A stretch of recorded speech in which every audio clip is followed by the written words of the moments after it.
Hi friends, இந்த வீடியோவில் எதை பற்றி பார்க்க போகிறோம்னா நம்ம தாவேக்கா பற்றின அப்டேட்ஸ் தாங்க. ஆமாங்க. ஸோ இது வந்து பார்த்திங்கன்னா புசியானந்த் அண்ணா வந்து பேசுகிற ஒரு சின்ன சின்ன விஷயங்களை வந்து நான் ஒரு சின்ன சம்மரியாக கொண்டு வந்திருக்கேங்க. ஆமாங்க. ஸோ என்னன்னு பார்த்திங்கன்னா, ஸோ தளபதி விஜயண்ணனோட இந்த வளர்ச்சி அண்ட் அவரோட இந்த இது வந்து மக்கள் மேலே வச்சுருக்க அன்பு வந்து இப்போ கட்சி ஆரம்பித்து கிட்டத்தட்ட 2 வருடங்கள் 9 மாதம் ஆயிடுச்சு. பட் அது வந்து இந்த டைம் மட்டும் இல்லை, அண்ணன் வந்ததுலேருந்தே அந்த அன்பு இருக்குன்ற மாதிரி சொல்லியிருந்தார். கடந்த 30 வருடங்களாக சரி.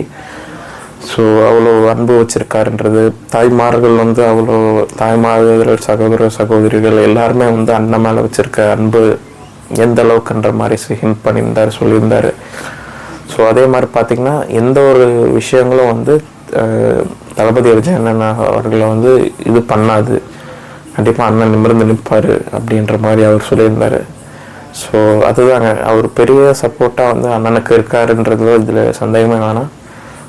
ஏர்லி ஸ்டேஜாகவும் சரி, இப்போயும் சரி. ஸோ கண்டிப்பாக அந்த சப்போர்ட்டோடு தான் அவர் ஃபுல் சப்போர்ட்டோடு தான் இருக்கார், அது டவுட்டே வேணாம்.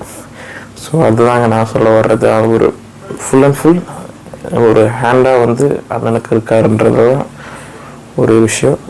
ஏன்னா கிரவுண்ட் மேனேஜ்மெண்ட்டை ஒரு வேறு லெவலில் பண்ணுறது ஒரு அருமையான விஷயங்க.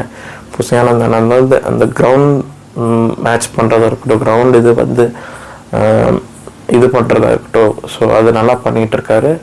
ஸோ அது நம்ம கட்சிக்கு நல்லது தாங்க.